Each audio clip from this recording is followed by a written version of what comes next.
What's up, guys? It's Sean and welcome back to another session for this my first property story podcast.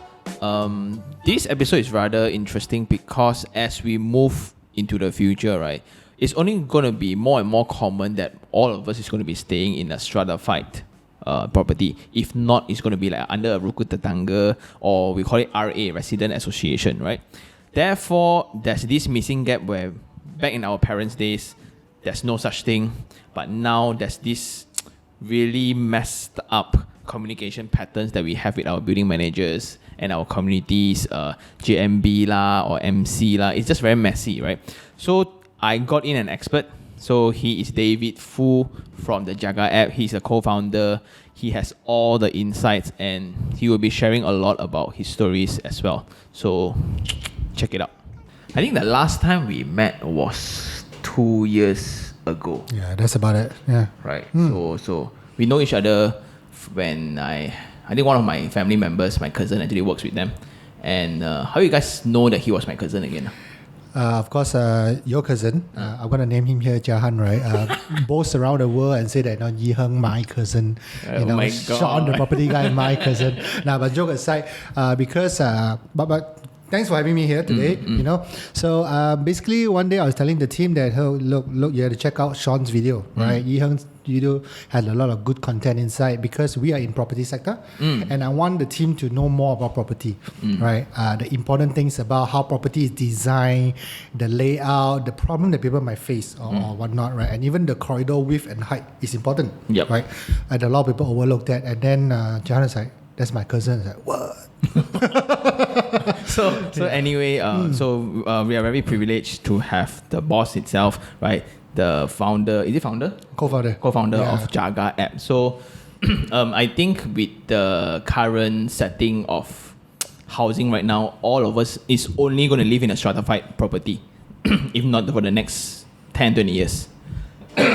So moving forward, you really need to be very familiarized with common areas, JMBs, what is it called? AGMs, right? Then maintenance fees, that constant communication with people, because Strata Act ultimately encourage and they want people to talk to each other. Yeah, that's right. Right, too. So today we have David here today. Good to be here. So maybe you want to introduce yourself. Sure. Thanks for having me. It's a great pleasure to be here. My name is David, co-founder of Jaga app, or what we call Jagasolution, because now we have more than Jaga app.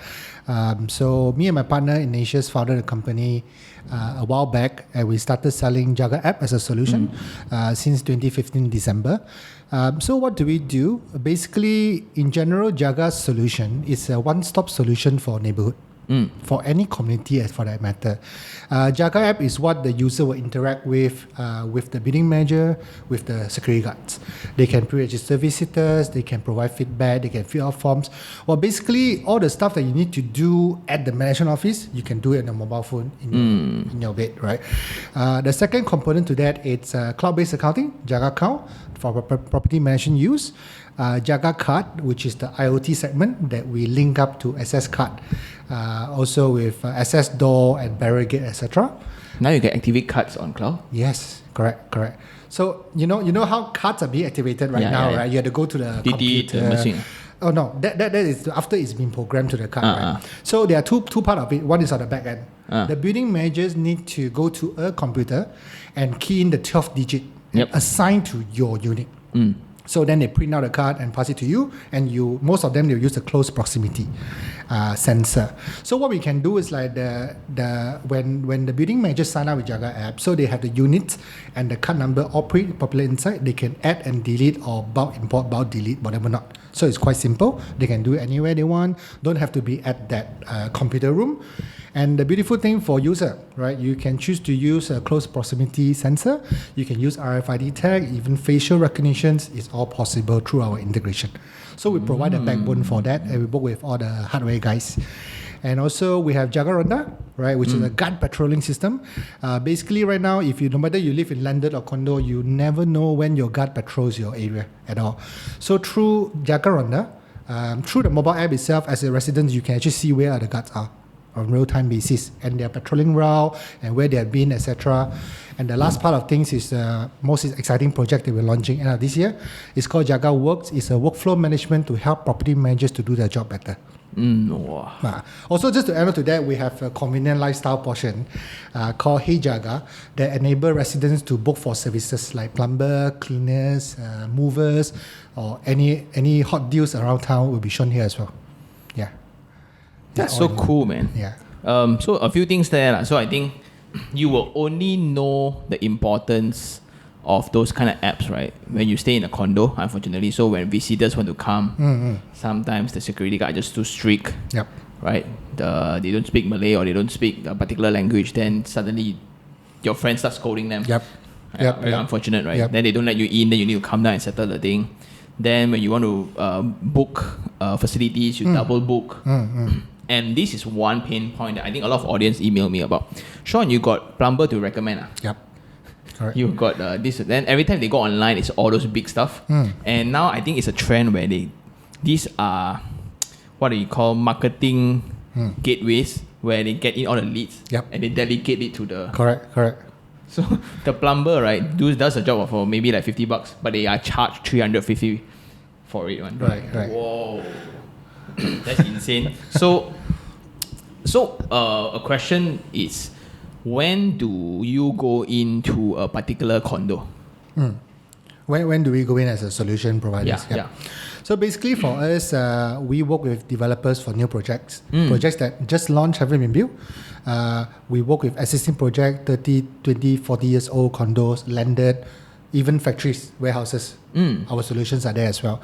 So for us, basically, as long as a property and it involves a community, even a community of one, our smallest customer is 7 houses. Community, right?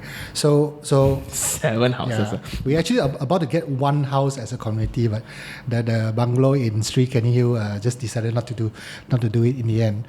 But any communities or any properties of format is okay for us, because I think Sean, you brought up a very good point that community living, like even strata living, for instance, right? The biggest problem is communication. That a lot of people do not understand or do not appreciate the importance of communication. Yes. Right? And why do I say that, right? Because like the visitor problem is SOP problem, right? SOP problem is SOP is there. The communication, it doesn't get to the resident. Right? So the guard will receive direct order from the supervisor. If you see do this, don't do this. Do this, don't do this. It's very clear. Right? But that's not the same understanding as the resident nor the visitor. You know, so for us as a platform, we always take the advantage to try to educate both sides. And right now with our new Jaga App 2.0, for instance, we allow non-residents, anyone, to download Jaga App 2.0, and you can register yourself through the platform, what we call Jaga ID. Then you can self-check-in easier. You know, so you don't have to always show your driving license, whatever not, because it's already KYC in the app, right? So make things easier, and communication is always the key when you come to that. You know, That's cool fact, right? Yeah. I lost my driving license, I think, for 10 times easily. because there was only the implementation of the law saying that you cannot collect recently. Last time, you must give an either IC or license, right? Then because I go into so many different developments, yes, I always forget to take it's out. bound to happen. Then you always take wrong one. Yes. It happens to us at Jaga App. So all our guys, because we have over 500 neighborhoods, right, in our portfolio. So every business development guy or operation guy, even myself and my partner, right, we always, everyone tend to happen at least once in their life that we left our driving license there. The good thing is because we are from Jaga App, they will call us back. You know, hey, your boy, Fu just came over here. It's like, oh yeah. Okay, you know, that's how normally we can recover our driving For mine, license. it's gone case. Yes. So anyway. So throughout 500 neighborhoods, right? What would be the majority? Like, is it more high-rise or more like landed neighborhoods? Currently, mostly in terms of number of neighborhood, our landed is actually a bit more. Really? Just a bit more, right? In terms of number, anyway. When it comes to units, it's actually on par. Reason being is that 2 years ago or 3 years ago, I would say that our landed units has more. right? About 60% landed and 40% high rise in terms of number of units. However, recent years, as you know, there's a 1,000 units condo, 2,000 units condo, so it kind of catch out on that part. So now it's about 50-50 on our portfolio. Yeah. That's exciting, right? So like that even includes perjiranan or the converts, right? Correct. All the taman, that kind of thing. Yeah. Okay, right. converts here means for the individual title landed properties, they now want to form their own community, then they also need to run, right? Yes, correct. But how is the law around that direction? So because the road is public road, then correct. how do you guys help solve with that? Correct. So our clients, like let's say all the standard taman, right, where it's individual title, of course through their respective majlis, they can get they have the process into that, but it's actually okay. If there's no objection, they can put out their guardhouse, their palang, etc. as an access point control, right? Normally they approach us after they get the infrastructure ready. Or when they form the RA, the resident association, the committees lah. Reason being is that when they think of it, we need to protect our neighborhood, we need to make our neighborhood better, let's do this process, let's go through the majlis, get all the approval, then they realize that they actually need a system, a platform to control membership, to control the access, to control the visitor management system, etc., to control the communication part, right? Because we have our notice board features, so that is when they will contact us. But we do have some site that basically at the very early stage just hand over keys. They contact us straight away and ask us for help to give them some advice lah. Some majlis we can actually point them to some of the old customer that we have, because we do have some customer base, right? Yeah. So if your property is in Klang, I can refer you to this chairman from this Klang RAs to help you out, etc. So it's pretty good brotherhood there lah, you know. They can form like a membership lah, you know. Yeah, for the elites, right? Because as much as I like strata developments, right, I really do back up the strata living mentality, and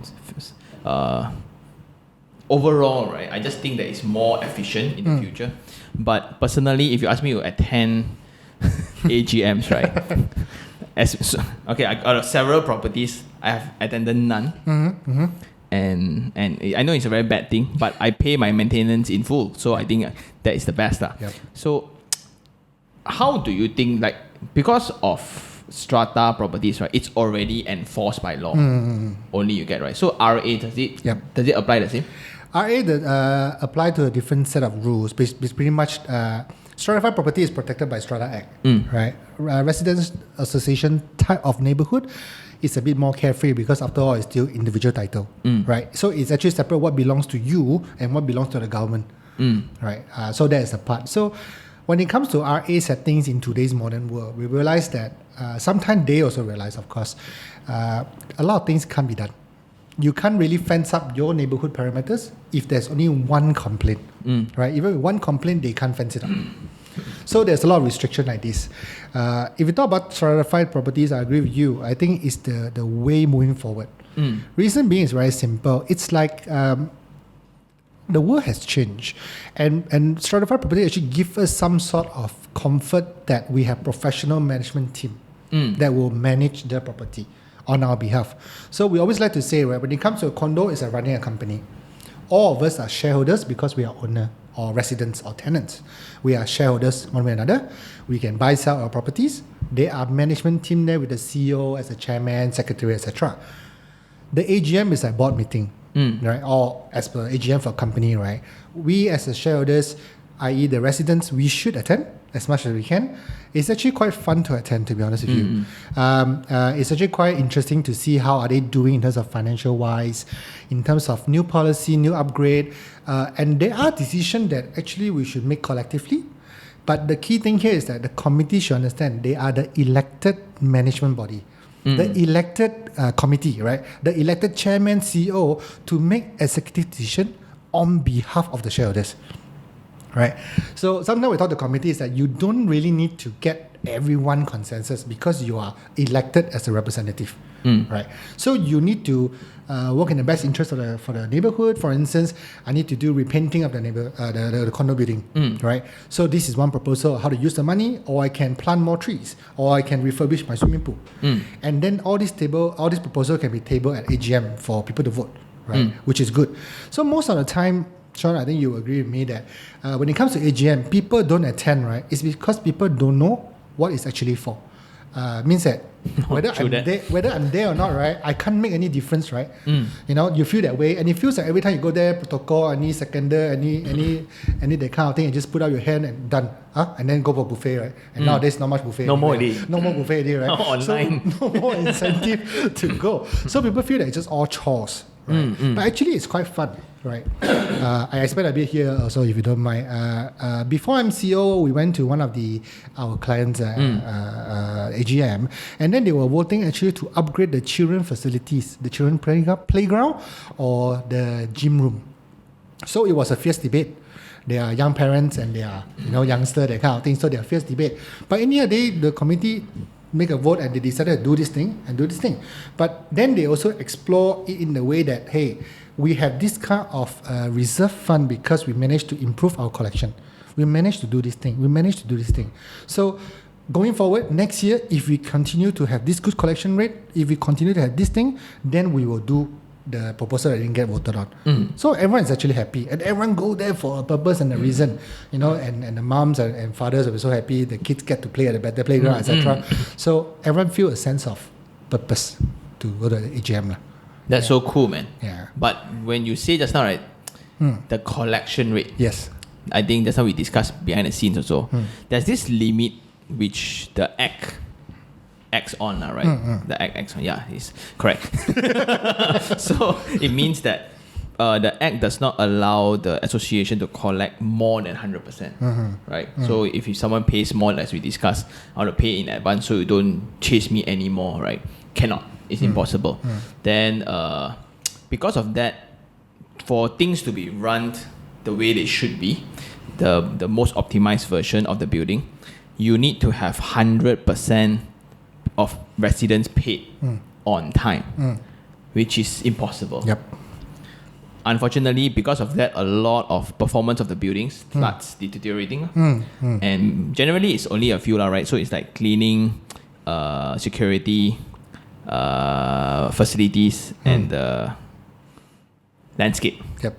Right? So electricity, common areas like electricity. Yep. And electricity plays a damn big role. Right? But then you cannot not on the light during the night. Correct. So they off the fountain, they off the light to the fountain, then they skip the light. So like let's say I got 8 lights, I only on 4, then I put sensors. But ultimately, if people don't pay maintenance fees, it's just going to affect your investment also. Definitely. But how do you is there a very high percentage of foreign ownership within your list, and how do they solve it? Okay, I mean, there's a lot of questions in the one statement just now, but I think I addressed a simpler one. We do see some certain foreign ownerships in some of the neighborhoods that we have, especially in Monkera, Bangsa area, for instance. Foreign ownership actually is not much of an issue. Put this way, most of the time they will pay, right? But it's just a matter of time. Right. Right now, no, because it depends. Because right now, actually, with lockdown, things are actually much better. To be honest with you, because they are either in Malaysia or not in Malaysia, right? So it's easier. Back in those days, I heard cases that they are traveling and still traveling and you don't know where they are, that kind of thing, right? Now, right now, it's so-called location is kind of fixed. But come back to the collection point. Basically, most of the time, it depends on the accounting system. Actually, if we talk about this as well, accounting software, some of them is very simple. They can't prorate unearned revenue because they are designed for SME or whatever not. Some are property management dedicated software. I mean, plug in here like ours. Then we can actually do some apportionment to that lah. Thirdly, it's actually collection rate. You are right. Most of the time, a lot of developers are listening. Developers, they actually want to sell a property easier. So they set a lower maintenance fees than what it should be, right? But the common area facility is like super high maintenance one, right? It's not in proportion. And most of the buyers, because they're so excited, they go in, they just buy. Beautiful fountain, yeah, let's get it, right? And after that, now what, right? After 1 year or 2 years, after the development period, when they hand over to the JMB, the MC, they look at it, so maybe you should tear down the waterfall. Cannot, they will depreciate my value, all this kind of thing will come in, right? And it's just a running a company actually. If it's wrong, you're going to fix it straight away. If it's not, then you you see what you can do, right? If you drag on, the only problem is going to die eventually, right? So we see communities that actually make a motion to vote to increase the maintenance fees charges. And they get good buy-in as well, because it's the same thing. I want to use this money to do this thing, etc., etc. Again, down to communication as well, down to management, down to good property management company. They help to manage that things, right? Also, when it comes to property collection, strata property collection rate, right? Most of the time, when it hit 85%, a lot of them are very happy. They say collection rate, good lah. So 85 is a good. No, everyone will say that we bound to have people that don't pay. Also, they accept the fact. They accept the fact, but it's not right. Understand? And then of course we also talk to some of the communities that, hey, actually there are ways for you to collect back the 10% or 15%. They will say, why should I spend money on the money that they should pay? Is that marketing for sales? Yeah. So in the end of the day, we tell them, look, it's a form of education, right? As a committee, as a building management team, you need to let residents know that it's your job to pay. If they can't pay, why they can't pay, And sometimes you think about it, why people don't pay, right? It's basically maybe they don't accept in-app payment. Maybe they don't accept credit card payment. Maybe they don't accept payment in advance. Maybe the person just not around. Maybe unfortunately there are cases that people kena COVID lah. So they can't pay, right? Which is fair, right? But they don't understand. When you don't try to understand the rakyat or the residents, right? And you just put SOP on it and chop, cut, that kind of thing. It's not right also, because that's why I keep banging on communication, right? Yep. It's about getting two-side communication, and because we are in the community, it's important to know, hey, why this guy don't pay, why collection rate is low, why collection rate, etc.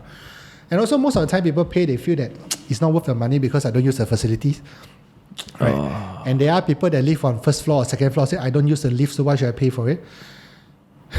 Wow, that's new. There are people like this, okay? That's very new. Yeah, so it's the same thing down to education as well, right? It comes together. One parcel. You have to pay for common facility, and that's what living in strata property means. You definitely need education, and which is why, like me and my partner in Asia's, we want to go into this sector itself. It's tiring, but it's so exciting in the sense that there's a lot of room for growth. It's really underserved, the whole market. Back in 2016, when we first started, 99% of the property management companies still using paper, pen, Excel, whiteboard together collectively to do work or not. So how does it work, right? You got paper, pen, whiteboard, and Excel. So how does it work? Information tend to be missing. So they need a proper system, and my partner always say that, look, our dream is eventually all property management company only pay Bill Gates for Microsoft and pay us for Jaga App, right? And then they get everything done. That's the ultimate goal for us.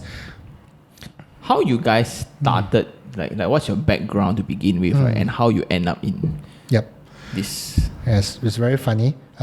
Me and Asia's, both of us were ex-colleague back in a fund management company. Okay, so both of us were analysts. So we used to sit next to each other. And right now we still sit next to each other, so no career progression. And this is a common joke in Asia's always mentioned. Then we went separate way. I went to continue my banking career in Hong Kong, and then he went on to do some property buy, sell, rent business on his own.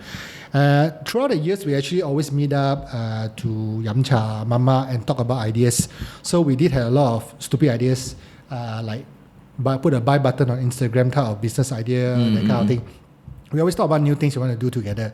And then one day, I came late for the mama session, and then I just say that, I live on 18th floor, right?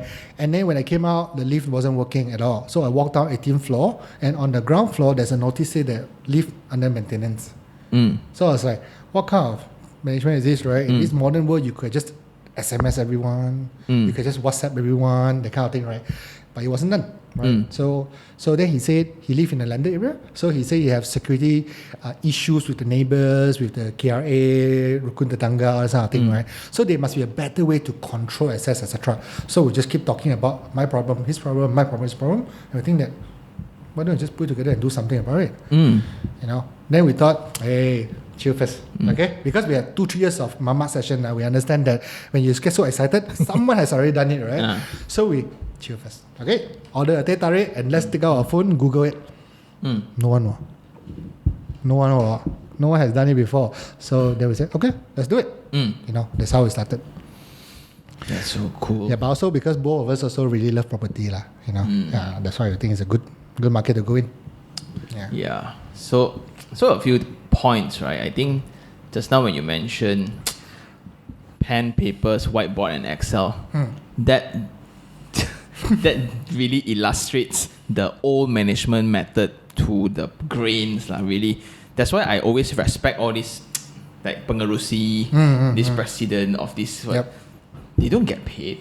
Yes. Then these are people that are just passionate about contributing to the community, right? But they get all the shit, unfortunately, right? Yep. Hey, my neighbor's dog poo-pooed at my house. The mango dropped to my neighbor's place. I want to go and pick up. Right? All this. So then, because like now, I think only now that it's pretty common that you engage property management body. That's right. And last time again, it was only VE, meaning like valuer, then estate agency. Now you got P, right? Yep. Yeah, so it's now the whole cert is VEP, property management. And because of that it actually indicates the importance of having professionals. Because as we just discussed with the team also, it's a great revenue to take money. Like no one is free enough to inspect the work. Let's say I done maintenance work, go check. Right? So it's, to me, I always look at the Pengerusi and utmost respect because I cannot have that time. But also the difference between a well done property management versus a non so well done one. And we can see as we are in Mont Kiara right now, Mont Kiara has this very weird phenomenon that we discussed, right? A 20-30 years old building looks almost the same as it was launched or ready repeat, right? And because back then the design philosophy was ease of maintenance, practicality. Correct. Right? Correct. But then when high-rise gets more and more, unfortunately the competitiveness came in. I need to have a weirder looking fountain, a better looking right, swimming pool. Yes. Right. Tiered flower pots, whatever not, that kind of thing. Water dripping everywhere, that kind of thing, right? So it's just unfortunate, and because of that, developers also want to sell the property to people. Hence, the common question is 13 cents per square feet plus 10% sinking fund Like he just mentioned, that's the reason why I get bashed because I don't mention maintenance fees. To me, it's only a meeting away for it to be revised. Yes. Exactly. Right? So it's like, okay, you know what? We cannot, if we have collected 85% of the maintenance fee and we still cannot fully maintain the building, something is wrong. Right? So we need to increase the maintenance fees. Then we also talked about the process where the building, when they VP, you will have a JMB. So the property developers will somewhat participate, and in order to sell the remaining units, right, the building needs to be in tip top. So the first 2 years, it's just a phase. When it passed on to the MC, now there's this new phenomenon also where MCs get to go back to the developer and say design fault.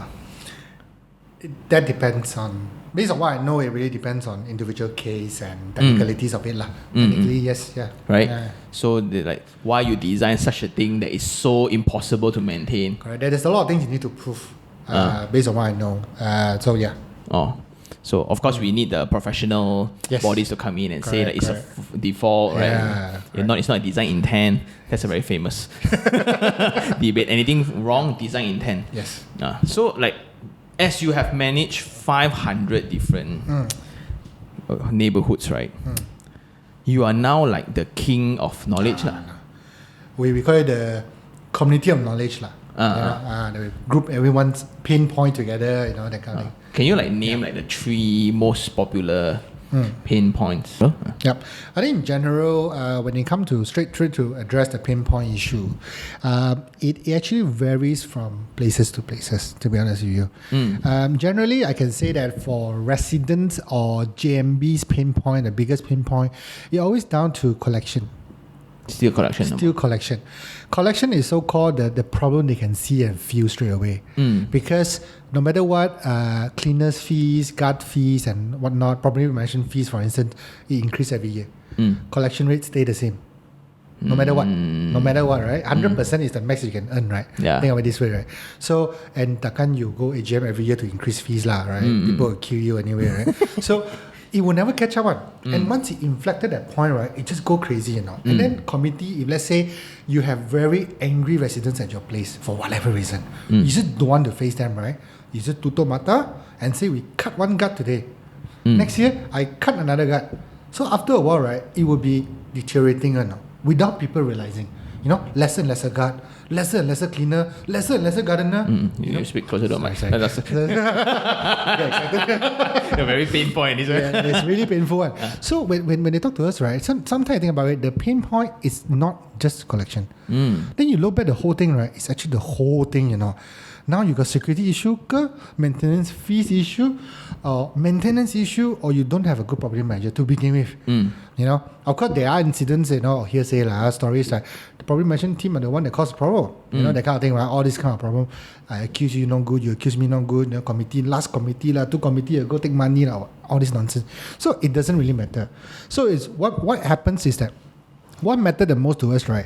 That can actually cover all the top 3 because all jumble up together. Yeah. Right? When you actually ask, it's actually the same problem, right? It's just mismanaged. And when you kind of mismanage, so we always ask them the same question. Do you know how bad or how good you are?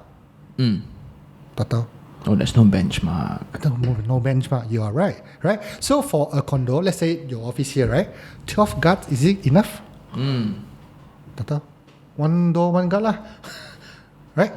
What's the benchmark?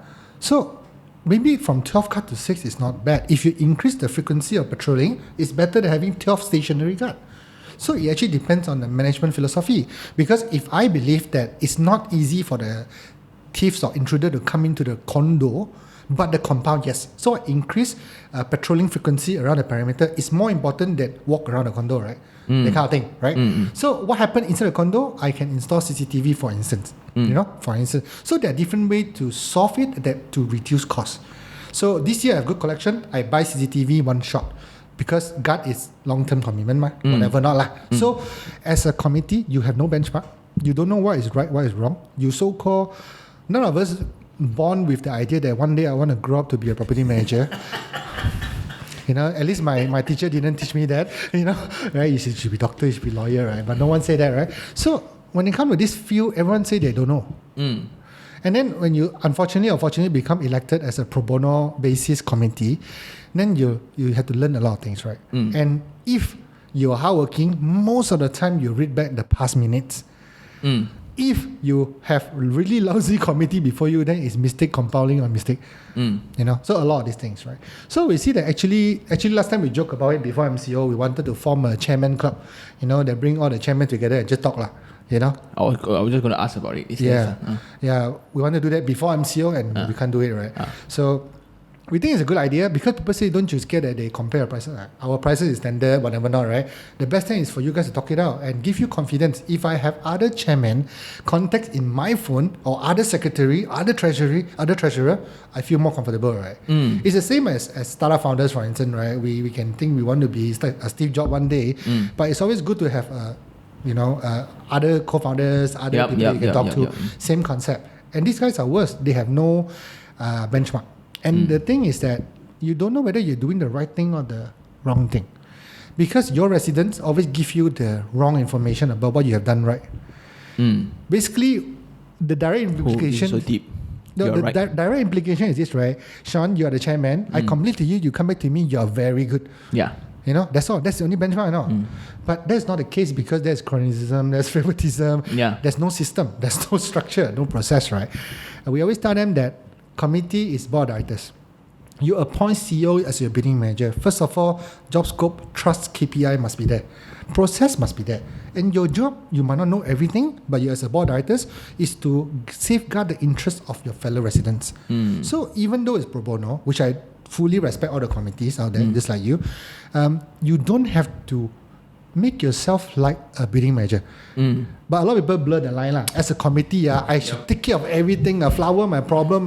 This kind of my problem. But it's not true. Because if you make sure the CEO run it properly, you have money to pay for gardener, the flower will be taken care of. If you think there are a lot of issues, they are like our app, you can use it for feedback management, right? You can track your bidding manager, whether they are going through the feedback, how long does it take to resolve the issue, etc. That's your job, is to supervise and govern rather than do the work. But most of our committee just jump straight in. And my friend Akyong is a contractor, that kind of thing. So things become very, in matter together, become very grayish. Although the intention is very good, Yes. Right? Because I know my renovator guy and I can trust him. I bring him in, but people say makan duit. As a neighbor, why must Akyong? All these things, right? So it become very crazy. After that, people say, okay, whatever, I won't do it anymore. Then good heart people don't want to do. Then what? That kind of thing. It's always the kind of negative viral spiral thing. It's a domino effect in that way. Yep. So that is actually the deeper problem that a lot of people don't understand when it comes to committee part of things. Actually, things can be very simple. Just like a company, think of this way: shareholders, board of directors, and CEO. And if the CEO is not performing, so change CEO. Change CEO. But again, you must set the KPI right in the first place. Yep. So if you are all about money, you want collection rate to be high, then you must enable your CEO to use the right system, right approach, right process, SOP, punishment to get it up to a level that you want. And the key thing is, a lot of people also don't understand this, right? JMB, well, it's not a bitching session, but it's a good sharing session. JMB, by all means, man. JMB is not a profit-for-profit organization. Number one, technically, JMB should spend money. Right? Not waste money, spend money. Because it's not that you need to make 20% net margin for next year growth, no such thing. The best thing is that because collection is so-called guarantee protected by the law, right? You need to make sure your collection is healthy. If you collect 1 million this year, you should spend 1 million to make sure the property is well maintained. Technically. And next year you should collect 1 million. Yeah? And next year you should have your own expenses, etc. But most of the time, of course, you need to save some, that kind of thing, no issue. But the mindset is here. Because everyone, they use a personal mindset into community management, they use running a company mindset to a property management idea. What I mean by that is this: can save. Don't spend. Don't invest. Don't do this. Why should I build a better swimming pool? Now also okay, wait until you leak water first. Those are the mindset. We got problem, fix. No problem, don't fix. But the idea of committee or GMB, it should be maintaining and make sure it can last forever. A lot of people, what I'm trying to share is that a lot of people say that don't spend money. No. That's the mentality of Malaysian, unfortunately. Like our maintenance philosophy, it's got problem, only fix. It's not preventive measures. Correct. Every 3 months come, 3 months come. Exactly. Like leave also. Only when spoil, only come and fix. Yes, correct. And when you put preventive measurement, people say, that kind of thing, right? That's why we always say that. I like to share with the audience here as well, because we always say most of the time, like Hollywood movies, is about dating, finding the right girl, right guy, and then after that get married and happy ever after. And what happened after that? And no one really care. Same thing for us. People always get very excited about buying properties, and after they hand over keys, right, then they realize that it's actually not that fun, because what happened after that, in terms of living in it or as an investment property, it's like a marriage. You need to manage, you need to make sure it's doing right, you need to maintain it. And to make a marriage work, as two married men here, right? Your friends know you're married, right? Yeah. Whoa. A lot of heartbreak there, But married men here, we know that it's important to maintain marriage, and there's a lot of work need to be paid attention to it. And people don't really understand that. So when it comes to a lot of situations that why so mafan, I have to pay this, pay that. So people say, hey, I live in Stratafied property, right? I pay maintenance fees, they count him lah. Technically correct, right? Then people will say, I stay at RA, the landed individual properties, I don't have to pay maintenance fees. I got savings. But do you allocate some portion of your money for rainy days? For roof leak, for repainting or whatever not, right? So in the end of the day, it's a left-right thing, like left pocket, right pocket thing, right? It's whether you put in your pocket, hold a bit longer, or you put into a public fund and let professional run for you. So it's a lot of this mindset shift that people need to understand. And there are people that say that I buy property for investment. also need to maintain one. Yep. Right? Investment is value. Well maintained means good value. Some of the awards that is running around in Klang Valley about best managed properties, etc. Most of them are our customer as well. So that's why we know what they have done, right? They are very tedious even for tiles, right? There's a property in Bangsa. They actually, when they actually actively source for the same color tiles, and when they can find it, they will buy some for storage. Wow. And when something cracked, they just replace it, so it looks like normal. Amazing. It's that kind of thinking and heart and art that you put into it, right? It makes it unique. Whoa, whoa. Yeah, correct. So I only know landed property back then, there will be like 15 or 5% extra that the developer will give. Correct. Just in case pecah or Correct. more model, right? Correct. Wow. Okay, so the next one is a bit sampat. Is there a difference between like rich, affluent neighborhood has better management compared to the cheapo ones? Okay. Generally, based on experience, I'm going to tell you something you don't believe. It's about the same. No, I'm not saying, of course, the obvious difference is squatter areas. Okay, no need to say that one I say, because there's no proper management per se. Also for temporary place. But talk about permanent abode, right? Which is Bangsa Puri and above. Even government quarters. Government quarters, they are okay. You know, we realize it's this thing. It all really depends on the people. If they feel like this is my home, oh, you guys are my neighbors, they care a bit more, they will do it better. So some high-end properties, right, because they are mostly foreign investors, which they probably never been to a property before. It's only dollar and cents to them. Yes, they don't really care. Low attendance, low collection, etc. But some of them, because they are well-managed properties, good people, even though they are not in Malaysia, the property is pretty well managed because they understand that this is the investment properties. I need to maintain it. They need to maintain it. Like some of the Johor project, for instance, right, where mostly are Singaporean purchaser, right? They take care of it because they say, we actually ask one of the user, they say that I want to retire in that home one day, so I better make sure it's well maintained. So sometimes it's by luck, by chance, but I think having good people in the neighborhood is really make huge difference. Yeah. I always believe that it's the people because I have an aunt. I think it's my cousin's mother. So she is actively in the committee. So because of her work with her people, then the condo in one specific condo, let's not name it, right?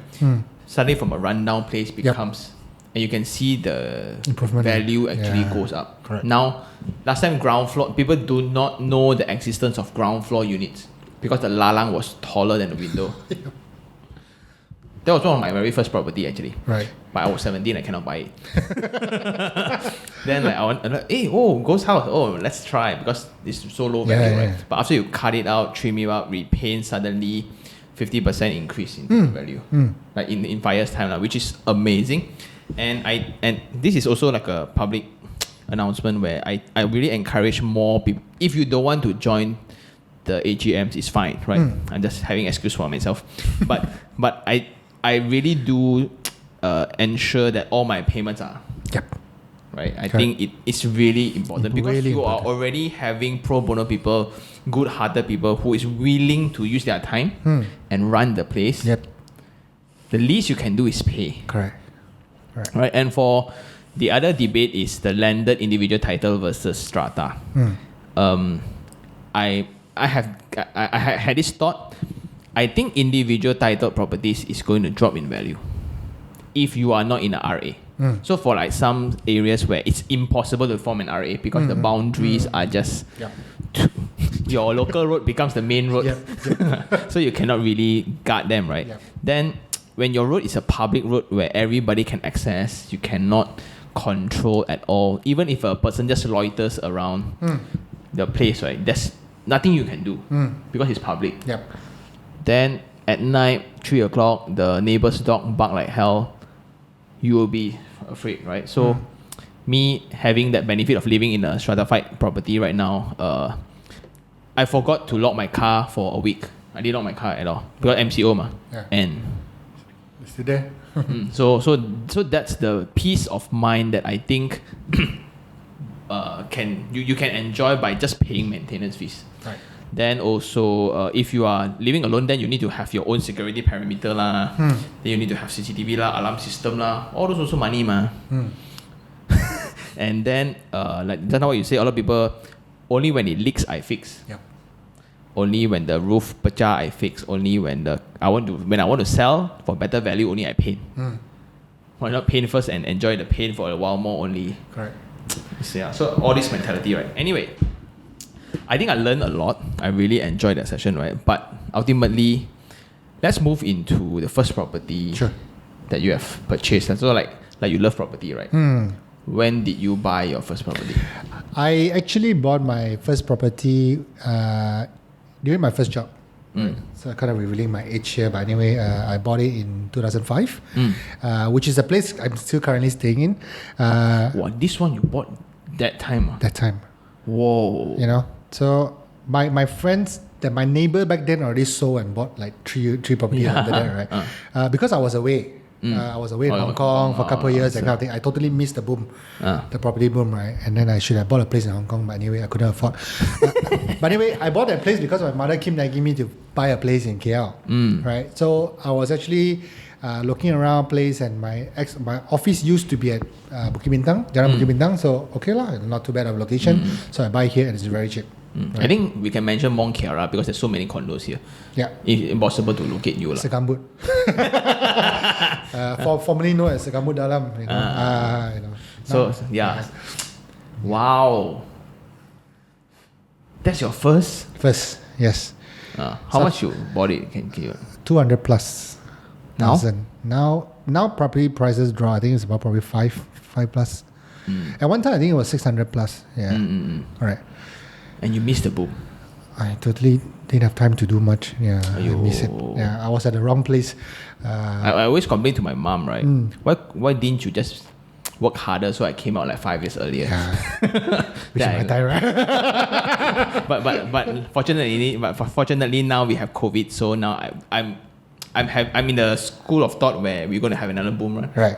So, but a lot of people disagree. So whatever you believe, lah, okay, not forcing anybody to believe anything. But after you buy that, right? How do you still remember what was your mother was nagging was the driving force? But was there any knowledge prior to that purchase or not? Like, it was an investment. Yeah, I think you brought a good point, right? Back to those younger days, right? Dumber self and just don't care, right? I thought mom's gonna pay for it, so I don't really care. But I went to see this place, right? And the salesman at that time, until now, he actually bought a few units there as well, right?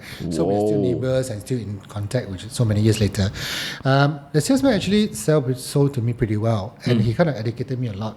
And he told me, ceiling height is this high. I was like, what does it matter? He said, look at you, how tall. You need a high ceiling. Then next time put fan, how? You can put this thing, Then I was like, correct, you know? So he actually educated me a lot. I actually went there like 10 times. So those were the times you can go to a showroom 10 times, the unit's still available.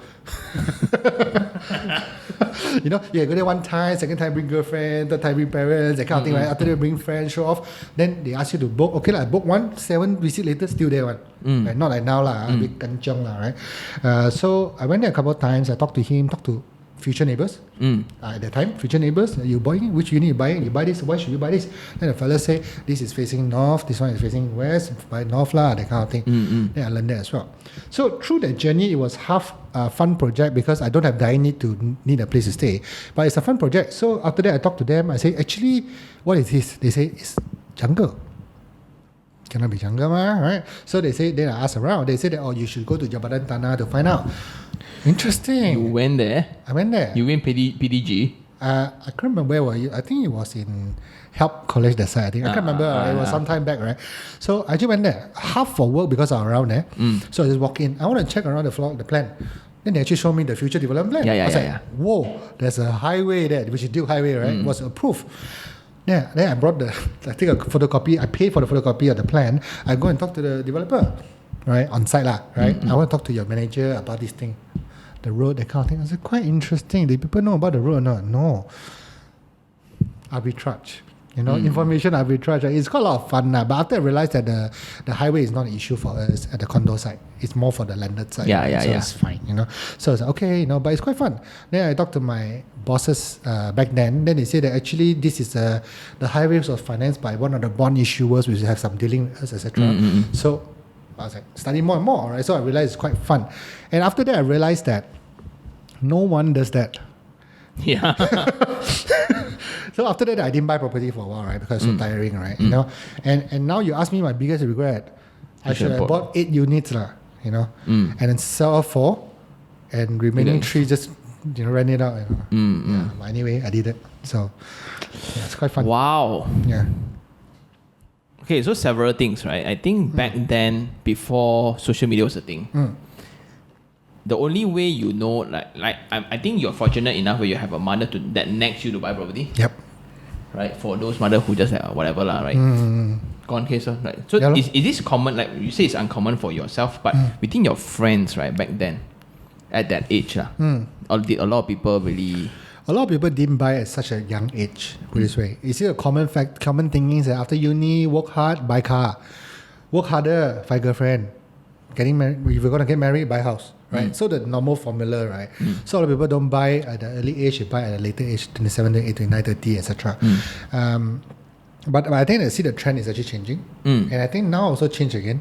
It actually get younger, and I think now younger generation they don't really care so much about properties anymore. They actually want the mobility. Yep. Which is a sad thing for me because when the taman is no longer like a taman. When I grow up, it's a place that I open pagar, don't need to close pagar. Just ram the pagar wide open. Mother will say, "Where are you going?" Bicycle go already, right? And then go there, Raju, Abu, come out. That kind of thing, right? It's no longer that kind of thing. No chance, we're not going back there. No, all like Raju, Abu, but actually, they say it's Raju only, but don't even know it's Raju, you see? Because it's nickname only, right? That kind of thing. So the word has changed, right? And because my company has a lot of youngsters.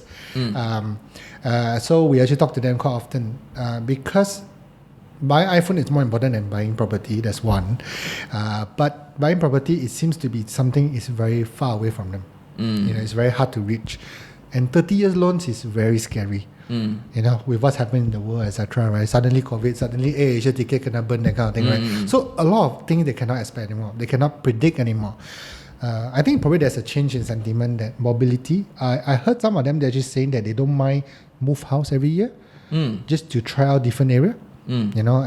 Just buy a car that they like, old Mini Cooper or whatever not, and then just live in Cheras 1 year, live in Subang 1 year, live in Klang 1 year, live in Rawang 1 year, for instance. And when they feel comfortable, they might buy at a place that they like later on, which means they don't mind old houses or new houses anymore. Not like, I think my time especially, we only buy new project.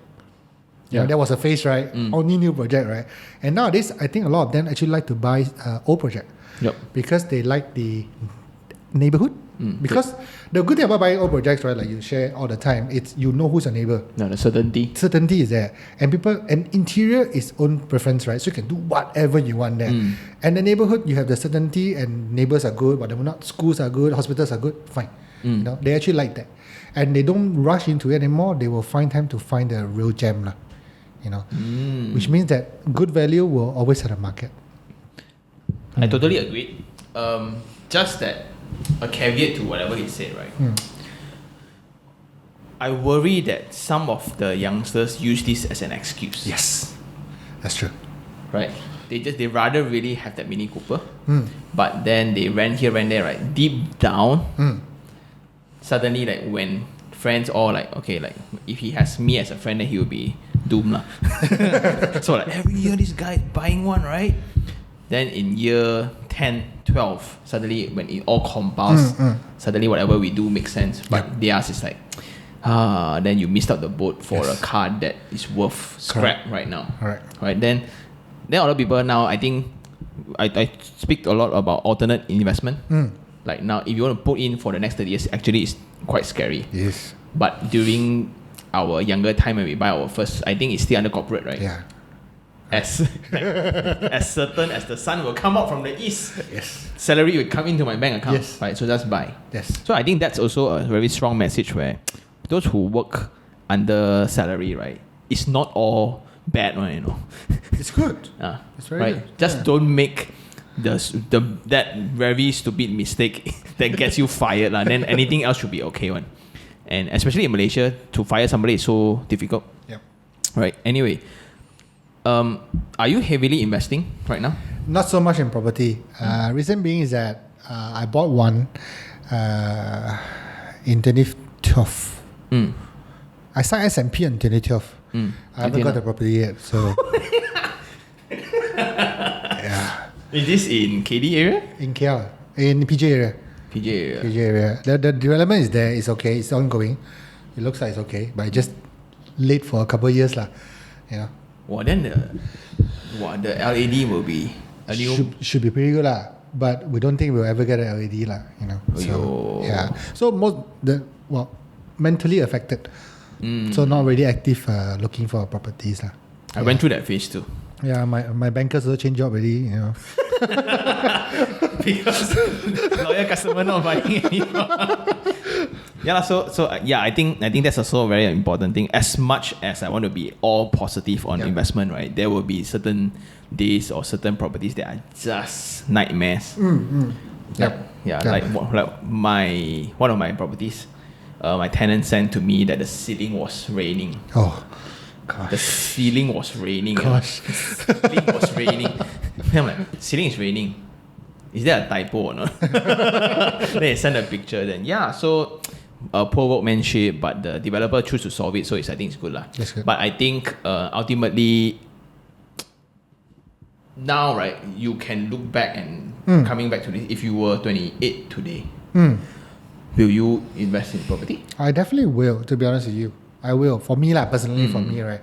I always like property. I not only property as property, you know. I look at property from even like lands and especially lands lah. Put this way, right. When I was younger, actually my idea was actually to buy a condo, then buy landed or land. That's the next one, right? Because I always want to stay on landed properties. Where is a different issue lah, but landed.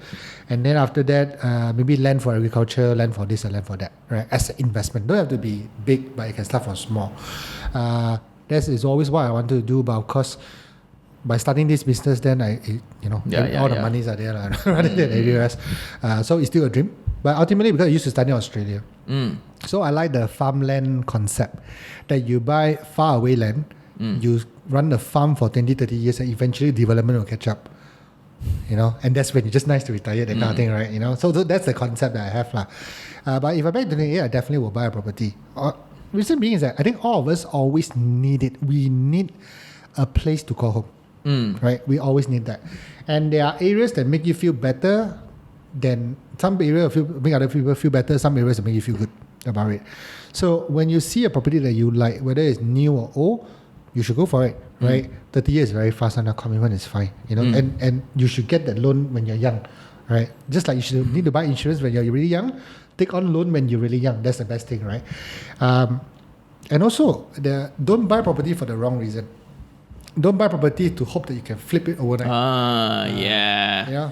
Oh, preach. Yeah. Don't buy property because you think everyone here want to rent a unit, you know. Don't buy a property to think because my friend had one, I need to have one. That is a wrong mentality lah. Personally, I think that way because it could never be enough, you know. And the most important thing is that the property must spark joy to you. You know, you buy a property that don't spark joy, you don't like the area, you don't like the design, don't like this, you buy for what? You know, even you make money, but you ask yourself lah, right? Why are you buying the property for? To me, it just, if I like this place, I like this area, I like the neighbourhood, why not? You know, that kind of thing. Then this is a very selfish question. Where does that passion come from? Like, how were you exposed to, like, suddenly, like, hey, this is interesting. Hey, like, you went 8 times to buy that very first. If I'm the salesman, right, you go fly kite lah. Nah, ambil ni layang-layang, nak main jauh-jauh. Yes. It's funny, right? How would you, like, I cannot imagine, like, even I don't go 8 times, right? Yeah. How would, like, where does that come from, like, the passion? Yeah, actually, I was asked this question a while back. I guess it's me lah. You know, for whatever that is available, and I can say it on air. I'll say that it's my curiosity and my need to do things better and more efficient. I always feel that way that like when my first job, I was asked to do photocopy, right? And I developed a skill to photocopy really fast. You know, that's me lah, right? People will say this is a stupid job, but I'll say that it's fun because I can try different ways of photocopying, right? So this is what we do use all the while. And then I realized that, let's say, why I go there for 8 times? Actually, I never thought I would buy that place also in the first place, right? When I walk in there, it just made me feel okay, and I ask questions, you answer, and I don't rush into it. And then I go back, I think about it, and then the more I think about it, it's like you met a girl, right? And then it just, although it's not a perfect match, manifest. Yeah, I don't know why. I just keep thinking about it, right? I said, why ceiling should be high? Let me go back and ask. You know, right now, of course, it's just a WhatsApp away, but back then it was, you know, back then it's like, okay, this weekend I go again, you know, that kind of concept. So after the question answer, then more questions come out, right? Then it's not a chore. It feels like exciting. I want to find out more, right? And the burning desire to want to find out the answer and so-called the truth and to know more. And I believe that even in this journey, I make money, I don't make money, I buy the house, I don't buy the house. Whatever I learn, it belongs to me. Yep. Right? So it's important. And then one day I can share with my friends which are all also still buying, go to buy house, right? So okay lah, you know, I actually, there's like this, I was like, hey Sean, today I'm going to see a place, right? You want to see? Come, let's tomorrow go. Then I bring the fella go, you know, with my friend. So most of my friends actually went and see the place before. So I find that fun. You know, it's about sharing, it's about caring, it's about feed up the information gap. You would have started a YouTube channel like mine back then. I probably would lah. But I'm too lazy for that, so I can't do that. You know, just hire an editor, right? So anyway, I think, this session really turned out to be like eye-opening. I thought I knew a lot about strata, but apparently, in the eye of a collector for 500 buildings of neighbourhoods, right? Okay, so it's just so how do I say? It's very overwhelming. Like, we all know strata properties is only going to be the future, but a lot of people, again, like the youngsters who choose not to buy, they just taking that as an excuse. I'm still hunting for that dream home. I'm still hunting for that individual houses. So like a PJ, like one of our colleagues actually moved into an old PJ house. Market price 1.6 million. Rental 1,200. Wow. But if you ask me to stay, I wouldn't. Like the house is really collapsed or not. Yeah, so those kind of things. And it's public road. So you see the cars going in and out. It's in PJ lah. So that will always happen to, even in Cheras right now, where you have traffic jam right in front of your house. Yes. Because it's your unfortunately your house becomes part of the way to go to the highway, right? Yeah. Anyway, bringing it all back, if there's a JMB or there's an association who wants to engage you, where can they find you? Jagasolution.com, that's our website. That's the easiest way to reach out to us. All the contact details are there. Or you can follow us on social media, or you can drop us an email at hello@jagaapp.com. Yeah. Then another thing would be, because I really has full respect for all the building managers and especially the presidents that I call them, hey, the whole committee lah.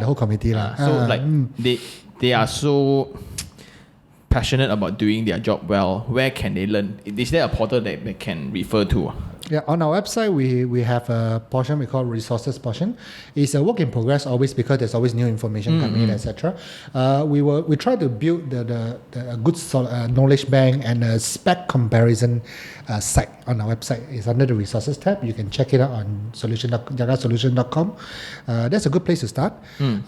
We always encourage anyone to just write into us and ask us any question. Yep. You know, because what we also like to do is that we like to connect the committees of our clients, right? So if you're a Mont Kiara chairman, you want to talk to another Mont Kiara chairman, for instance, we can help. Of course, both sides okay, then we will actually arrange for them to meet.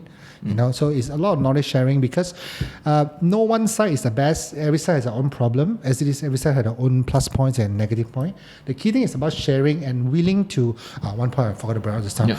It's the importance to not to dry your dirty laundry in public. Don't think of it that way, you know, because if I have an issue in my condo as a committee building manager, I should share it out and say that, guys, what are you guys doing at your place? Is there any way I can fix my problem, rather than this is my own problem, we'll solve it among ourselves, then go back to committee meeting and try to find a way to solve it. You know, it's important to show it out lah.